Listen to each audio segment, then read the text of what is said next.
Hello beautiful ladies, welcome back to Shivarahi Collections and this is Pramila. So ఇవాళ dual shade saris చూపిస్తున్నానండి మీకు. So most trending లో ఉన్న సారీస్ అండి డ్యూయల్ షేడ్ సారీస్ అని. సో ఇవాళ నేను వేర్ చేసిన కూడా సేమ్ అదేనండి. So light and dark shaders లో వస్తుందండి సారీ అనేది.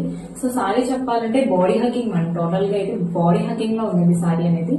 అండ్ మనకి ప్యూర్ పార్టీ వేర్ సారీ అండి, pure party wear saree. Photo shoots కి, బర్త్డే పార్టీస్ కి బాగా యూజ్ అవుతుందండి సారీస్ అనేది. సో సారీ డీటెయిలింగ్ వస్తే మన సారీ అనేది ఇలాగా సీక్వెన్స్ తోటి కట్ వర్క్ బోర్డర్ వస్తుందండి ఇలాగా. సో మన సారీ అంతా కూడా ఇలాగా చిన్న చిన్న సీక్వెన్స్ బుటాస్ వస్తాయి మనకు ఇలా. సో సీక్వెన్స్ బుటాస్ వస్తుంది. అండ్ మనకి బ్లౌజ్ వచ్చేసి ఇలా వస్తుంది సీక్వెన్స్, టోటల్ గా హెవీ వర్క్ వచ్చి సీక్వెన్స్ తోటి కట్ వర్క్ వస్తుంది మన బ్లౌజ్. అండ్ చిన్న చిన్న బుటాస్ కూడా దీనికి అటాచ్ అయి ఉంటాయి మనకు. సో ఇలా ఉంటుందండి సారీ అనేది.